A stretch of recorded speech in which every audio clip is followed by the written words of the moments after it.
अस्सलाम वालेकुम dear students.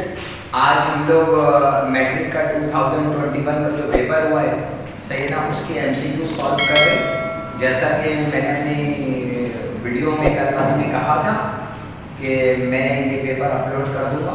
Number of classes मेरे पास ज़्यादा थी, बहुत ज़्यादा टाइट स्केड्यूल है मेरा।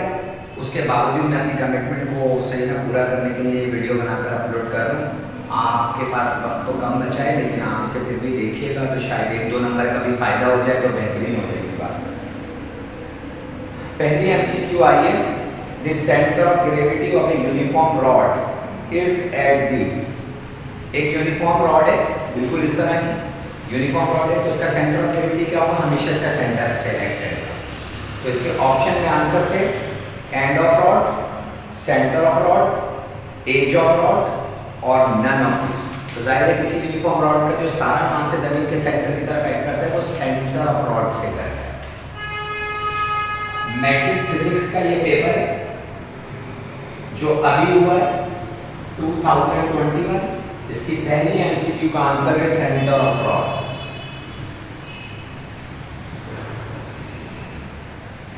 सेकंड एमसीक्यू है, if f of x 3 Newton and f of y 4 Newton, इसके बहुत चांस है आने के, then value of f, यानी इसने कहा f of x 3 न्यूटन है और f of y 4 न्यूटन है, आपको f बनाना है।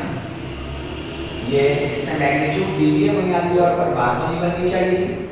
f आपको बनाना है, तो फार्मूला f का क्या है? अंडर रूट fx का स्क्वायर प्लस fy का स्क्वायर। सॉल्व इसलिए कर रहे हैं कि हो सकता है ये वैल्यू चेंज हो जाए। तो fx कितना है? 3 और fy कितना है? 4। 3 का स्क्वायर 9, 4 का स्क्वायर 16 और दोनों को जब आप ऐड करेंगे 25 का 5 बाहर आ जाएगा। तो f है 5 न्यूटन। और इसको क्विक कैसे करते हैं? जो fx और fy देगा इन दोनों का स्क्वायर कर ऐड करने के बाद स्क्वायर रूट लेंगे। तो 3 का स्क्वायर 9, 4 का 16, 16 और 9 25, 25 का स्क्वायर रूट 5 आ रहा है। एमसीक्यू नंबर 3 है, time period is the reciprocal of. ये वेव एंड साउंड के चैप्टर से आ गया, 9th में चैप्टर रिड्यूस हो गया, लेकिन टाइम पीरियड और फ्रीक्वेंसी में एक दूसरे के सही ना रेसिप्रोकल होते हैं। तो इस वक्त आंसर क्या होगा? कह रहा है टाइम पीरियड डैश का रेसिप्रोकल है फ्रीक्वेंसी का। तो इसके ऑप्शन ए में लिखा है फ्रीक्वेंसी। इसके बराबर में आपके पेपर के सही ना ये एमसीक्यूज चल रही होंगी, वहां से आप चेक करते जाएगा। पहले ही ऑप्शन में फ्रीक्वेंसी दिया था तो ये टिक कर देंगे। एमसीक्यू नंबर 4 है, an object appears in lighter in water because of one of the properties of water. कह रहे जब कोई भी सही है ना सब्सटेंस आप पानी में डालते हैं तो वो अपने वेट को लॉस कर देता है, यानी हल्का हो जाता है। और ये प्रॉपर्टी किस वजह से है? तो सहीनेस का जो वेट लॉस होता है वो किस वजह से होता है? ये पास पेपर में भी आ चुका है। ऑप्शन में दिया इलास्टिसिटी, सेकंड ऑप्शन में दिया सरफेस टेंशन, थर्ड ऑप्शन में दिया विस्कोसिटी और चौथे ऑप्शन में दिया है बियॉन्सी। तो आपको पता है उछाल की कुव्वत की वजह से ये इसका ऑप्शन है। डी ऑप्शन था मेरे पास, ये टिक कर दिया। एमसीक्यू नंबर 5 है, the speed of light in air. तो पांचवी MCQ, speed of light air में क्या होती है? 3 × 10⁸ मीटर पर सेकेंड। ये आपको भी टकरा सकती है। 4 ऑप्शन दिए हुए थे, 3 × 10⁸ मीटर पर सेकेंड, 3 × 10⁻6 मीटर पर सेकेंड, 3 × 10⁻10 मीटर पर सेकेंड और 1.86 10⁸ मीटर पर सेकेंड। ऑप्शन ए आंसर था मेरे पास इसका। एमसीक्यूज नंबर 6 है, 6 में कहता है which of the following is more penetrating. कह रहा है कौन सी रेस ज्यादा पेनिट्रेटिंग है? ये हमारे केमिस्ट्री में भी था। तो पहला ऑप्शन दिया है अल्फा रेस, सेकंड में कह रहा है बीटा रेस, थर्ड में कह रहा है गामा रेस, चौथे में कह रहा है नन ऑफ दिस। तो आपको पता है सबसे ज्यादा पेनिट्रेशन किसकी होती है? गामा रेस की। ये यहाँ पर न्यूक्लियर का एक चैप्टर है 19, वहां से आया ये और हमारे यहाँ केमिस्ट्री में था एटॉमिक स्ट्रक्चर के चैप्टर में, जहाँ रेडियो एक्टिविटी था।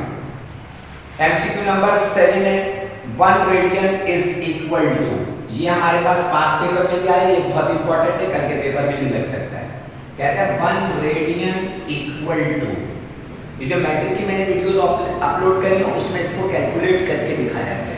इस वक्त तो मैं इसका डायरेक्ट आंसर लिख रहा हूँ 57.3 डिग्री, और वो वीडियो अगर आप देख लेंगे तो वहां से कैलकुलेट कर कर मैंने दिखाया है। ठीक है, फिजिक्स की 2019, 18 मैट्रिक फिजिक्स की 17, 16, 15 की एमसीक्यूज में 2 दफा पहले भी आ चुका है। एमसीक्यू नंबर 8 है, radius of curvature of a concave mirror is 20 centimetre, it's focal length will be. ये लाइट का पोर्शन है, रेड्यूस में कर चुका है, 9 के लिए अहम नहीं है, लेकिन जाहिर है मैं तो मैट्रिक के लिए भी बना रहा हूँ जो नेक्स्ट ईयर काम आए।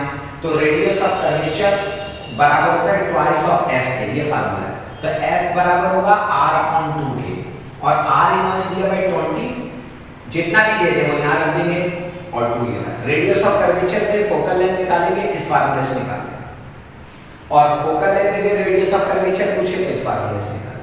तो 20 सेंटीमीटर तक 20 को 2 से डिवाइड करा तो 10 सेंटीमीटर आंसर। एमसीक्यू नंबर 9 है, द ओनली स्केलर क्वांटिटी, ये बहुत चांस से आने का, कह रहा है स्केलर, ये जरूर आएगी करके पेपर में इस टाइप की।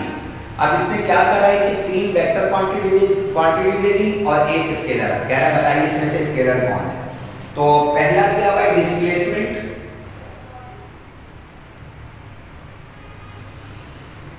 एमसीक्यू नंबर 2 दी गई है वर्क, और आपको पता है ये वेक्टर है, यही स्केलर है, यही आंसर है।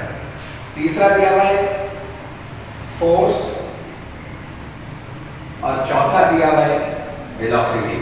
आप सब जानते हैं कि वेलोसिटी, फोर्स और डिस्प्लेसमेंट वेक्टर क्वांटिटी और स्केलर कौन है पर। एमसीक्यू नंबर 10 है, 10 में कहता है if the speed of a body is double it's kinetic energy becomes, कह रहा है अगर एक बॉडी की स्पीड को डबल कर देंगे तो उसकी काइनेटिक एनर्जी क्या हो जाएगी। तो हमें पता है काइनेटिक एनर्जी का फार्मूला होता है हाफ mv², और बॉडी का मास वही है तो 1/2 और मास कांस्टेंट है, और जब इक्वल को प्रोपोर्शन से चेंज करेंगे तो सारे कांस्टेंट हटा देंगे तो v का स्क्वायर आ जाएगा।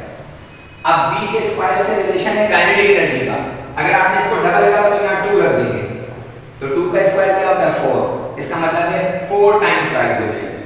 ऑप्शन नंबर 4 में लिखा था 4 टाइम्स। अगर कहता वेलोसिटी को थ्राइस कर दें तो काइनेटिक एनर्जी क्या हो जाएगी, तो यहाँ 3 रख देंगे, तो 3 का स्क्वायर क्या हो जाता है 9, तो फिर 9 टाइम्स। काइनेटिक एनर्जी का वेलोसिटी के स्क्वायर से रिलेशन है, इसको डबल करने पे वो 4 गुना बढ़ेगा। अब एमसीक्यू नंबर 11 है, 11 में कहा है the radiation that produces the sensation of heat is called, कह रहा है वो रेडिएशन जो हीट की वजह से प्रोड्यूस होती है, सेंसेशन ऑफ हीट की वजह से जो रेडिएशन प्रोड्यूस होती है वो इंफ्रारेड कहलाती है। 4 ऑप्शन दिए, ऑप्शन सी आंसर है 11 एमसीक्यूज का, और इसे कहते हैं इंफ्रारेड। कह रहा है हीट यानी हरारत की वजह से जो रेडिएशन प्रोड्यूस होती है उसे डैश कहते हैं, तो इंफ्रारेड रेज। ऑप्शन सी में दिया हुआ 4 ऑप्शन थे, इनविजिबल लाइट, अल्ट्रावायलेट, इंफ्रारेड और विजिबल लाइट। एमसीक्यू नंबर 12 है, according to quantum theory of light photons are, quantum theory of light ये तो मौजूद है सिलेबस के अंदर। क्वांटम थ्योरी ऑफ लाइट जो 12 है ये रिड्यूस में कट गया, 9 के लिए इंपॉर्टेंट नहीं है, लेकिन फिर भी प्लैंक्स क्वांटम थ्योरी है, तो कह रहा है according to quantum theory of light, सही ना, फोटॉन्स आर, फोटॉन्स जो होते हैं वो एनर्जी के पैकेट्स होते हैं, ये हमने केमिस्ट्री चैप्टर 3 में सीखा है, तो इसका आंसर है एनर्जी पैकेट्स। फोटॉन्स जो होते हैं वो क्या होते हैं, क्वांटम थ्योरी के मुताबिक एनर्जी के पैकेट्स होते हैं, और ऑप्शन सी आंसर था। एमसीक्यू नंबर 13 है, the relation between the electric current and magnetic field was discovered by, ये भी रिड्यूस में कट गई है, सही है ना, 9th में नहीं आएगी, लेकिन मुझे तो पूरा पेपर सॉल्व करना है, तो इसका आंसर है ऑरेस्टेड। और ये अगर आप देखेंगे ना पास्ट पेपर में मैट्रिक के 2 दफा पहले भी मिलेगी, इलेक्ट्रिक करंट और मैग्नेटिक फील्ड के दरमियान जो रिलेशन निकाला था वो ऑरेस्टेड ने निकाला। 14 कह रहा है if the mass of body is 5 kg, ये जरूर आएगी इस टाइप की, ये का मतलब है इस टाइप की, और ऐसी पास पेपर में भी आ चुकी है। If the mass of a body is 5 kg, its weight will be, कह रहे हैं बॉडी का मास 5 kg है, उसका वेट क्या होगा ये बताना है।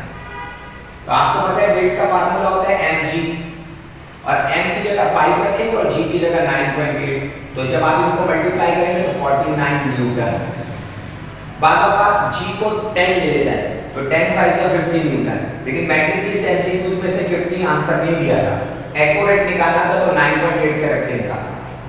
ये बहुत इंपॉर्टेंट एमसीक्यू है, कल के पेपर में देखिएगा मौजूद होगा इस तरह। 15 Archimedes principle is applied to determine specific gravity, ये भी इंपॉर्टेंट है, कल शायद ये भी मौजूद हो। कहता है आर्किमीडेस प्रिंसिपल, सही है ना, किस पर अप्लाई किया जाता है, किस चीज को मालूम करने के लिए अप्लाई किया जाता है, कहता है स्पेसिफिक हीट, स्पेसिफिक ग्रेविटी, मास और नन ऑफ दीस। तो आंसर याद रखिएगा स्पेसिफिक ग्रेविटी, और ये पास पेपर में मैट्रिक के पहले भी आ चुका है। अब एमसीक्यू नंबर 16 है, the formula of value of the formula of volume of sphere, कहता है वॉल्यूम ऑफ स्फीयर का फार्मूला, तो वॉल्यूम ऑफ स्फीयर का फार्मूला होता है 4/3 पाई आर क्यूब। ये भी आपके लिए इंपॉर्टेंट है, ये भी रिड्यूस में निकल है, ये भी पास पेपर में आ चुका है। ये वॉल्यूम ऑफ स्फीयर है। एक और इसके तनाजुर में याद करेंगे, वो क्या है, एरिया ऑफ स्फीयर। अगर एरिया ऑफ स्फीयर आए, सर्किल नहीं, एरिया ऑफ स्फीयर आए तो वो होता है 4πr²। ये दोनों चीजें स्फीयर के लिए। अगर एरिया ऑफ सर्किल आ जाए तो उसे कहते हैं πr²। ये एरिया ऑफ सर्किल है, सर्किल 2 डायमेंशन है। अब एमसीक्यू नंबर 17 है, magnetic lines of force can easily pass through, कहते हैं मैग्नेट की जो लाइंस ऑफ फोर्सेस होती हैं, जिन्हें मैग्नेटिक लाइंस ऑफ फोर्स कहते हैं, वो डैश में से आसानी से पास हो जाती है, वो पैरामैग्नेटिक सब्सटेंस में से आसानी से पास हो जाती है, और आयरन एक पैरामैग्नेटिक सब्सटेंस है, तो इसका आंसर है 17 का आयरन।